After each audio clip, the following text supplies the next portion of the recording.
My name is Crikey. Bet you can get where I got that name from. And today we'll be talking about drugs. But no, really. Today we'll be talking about a psychological study done to see how MDMA polydrugs affect depression, impulsiveness, sleep, and memory in past and present users. So let's begin. A few years ago, in a country far, far away, known as England, 3 psychologists, known as Lynn Tara, Chris Chandler, and Geoff Sanders, I said Geoff, thank you, decided to do a study about how MDMA polydrugs affect depression, impulsiveness, sleep, and memory in past and present users. But before we really dive in, what is MDMA? Also known as ecstasy, MDMA causes a surge of serotonin in the brain, creating a high for users and making them feel good. You'll start out looking and feeling like this, but in the end, you'll end up looking and feeling like this.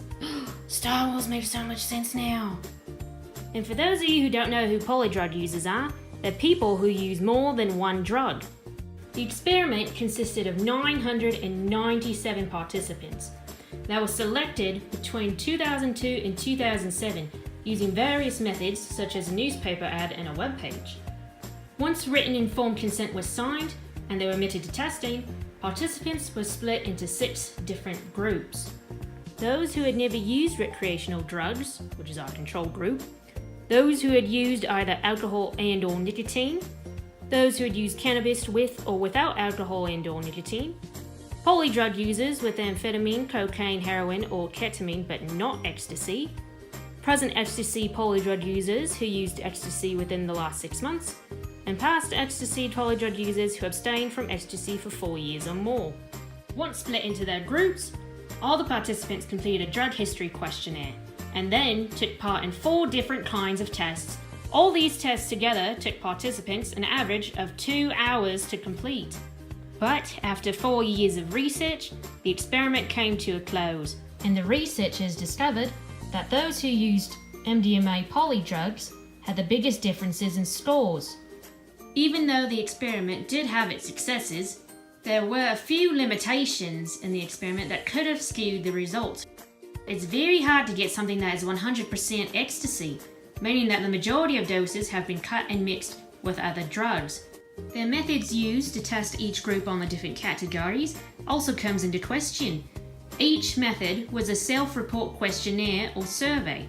This could potentially skew the results by how each participant decided to answer each question.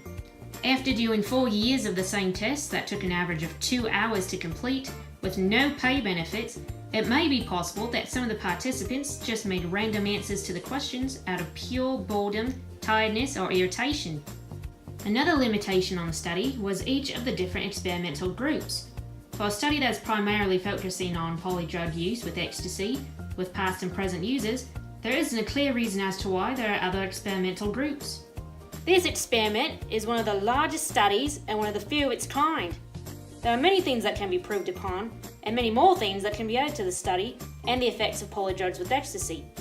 Future studies will be needed to weed out the limitations of this study, but one thing is for certain: the use of polydrugs with ecstasy is detrimental to a person's depression, impulsiveness, sleep, and memory, whether it be used in the past or in the present. I hope you learned a lot today about MDMA polydrugs, and I hope to see you next time. Bye bye!